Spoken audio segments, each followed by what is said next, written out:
කොහොමද ඔයාලා හැමෝම හොඳින් ඉන්නව නේද? ඉතින් ගොඩක් දවසකට පස්සේ මම බ්ලොග් එකක් ගේන්නේ. අපි අද යනවා වීකෙන්ඩ් එකේ ලස්සන කෝස්ටල් ඒරියා එකක් බලන්න. ඇත්තටම මාරම ලස්සනයි මෙතන. එකතු වෙලා ඉන්න මාත් එක්ක අපි බීච් එකට යන පාර, ඊට පස්සේ අපි කාපු දේවල්, අපි ගියපු තැන්, ඒව ඔක්කොම ඔයාලත් එක්ක ෂෙයා කරගන්නවා මම අද. දිගටම එකතු වෙලා ඉන්න.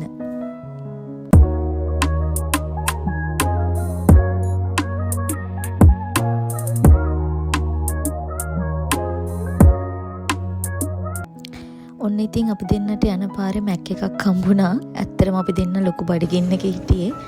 පස්සේ අපි ටේක් අවේ අරගෙන වාහනේට වෙලා කෑවා. මොකද අපි ඒක බීච් එකට අරගෙන ගිහින් කන්න තමයි ගත්තේ. මොකද ඩෙස්ටිනේෂන් එකට විනාඩි 20ක වගේ දුරක් තිබ්බේ.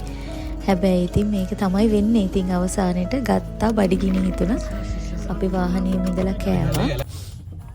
ඊට පස්සේ අපි මේ බීච් එකට යන පාර බලන්න මාරම ලස්සනයි.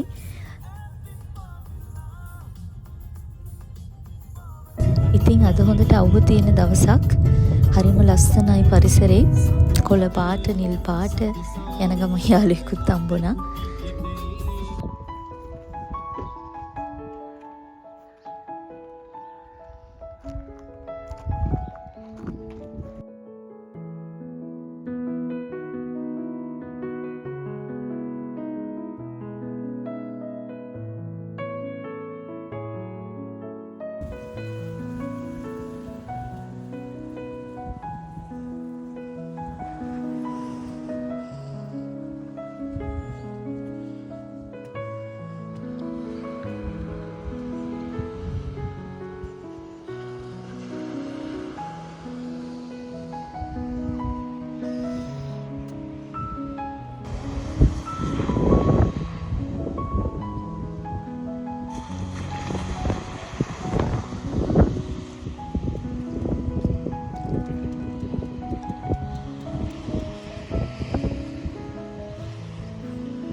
මම මේ උඩ view point එකේ ඉඳන් පල්ලෙහා බීච් එක පැත්තට ඇවිදගෙන යන ගමන් මේ හරියනම් පොඩ්ඩක් වැලි වැඩි පොඩ්ඩක් අර කකුල් දෙක ඇතුළට අර මඩවල අපි එරෙන්නේ යන්නේ වගේ. හැබැයි ඉස්සරහට ගියාට පස්සේ මාරම ලස්සනයි view එක. අර උඩ view point එකේ වගේම තමයි මාරම ලස්සනට පේනවා වටේම. ඊට පස්සේ ඉතින් අපි අමතක කරේ නෑ රැල්ල පාගන්න.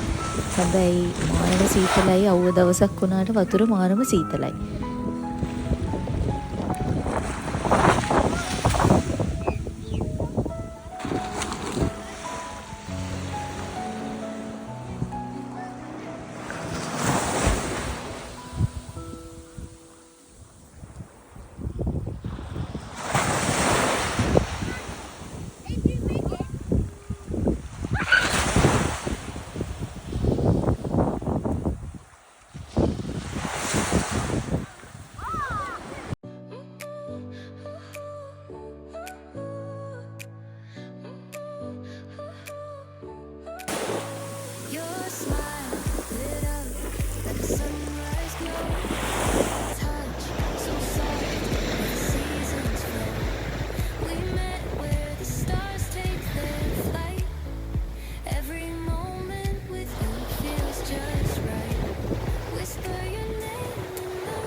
ඔන්න ඉතින් අපි බීච් එකේ ගොඩාක් වෙලා ඉඳලා දැන් මේ ආපහු සිටි එක පැත්තට යන ගමන් අපිට මාරම බඩගිනි මේ වෙලාවේ. මං හිතන්නේ හවස 4ට 4:00 විතර ඇති. ඊට පස්සේ අපි සිටි එක පැත්තෙන් ගියා. මොකද එහි තියෙන ඉන්දියන් රෙස්ටෝරන්ට් එකක් මෙහි ඉන්න ගොඩක් කට්ටිය දන්නවා. ටාස රෙස්ටෝරන්ට් එක ඉන්දියන් බෆෙට්. ඉතින් අපි දෙන්න ගිහිල්ලා හොඳට හොඳට කාලා වීකෙන්ඩ් එක ඇත්තටම හොඳට එන්ජොයි කරා. ඉතින් thank you so much අද මගේ බ්ලොග් එක බලපු ඔයාලා හැමෝටම. තාමත් ඔයා මගේ channel එක subscribe කරලා නැත්නම් subscribe කරලා මම ඉදිරියට දාන වීඩියෝ හැම එකකටම එකතු වෙන්න.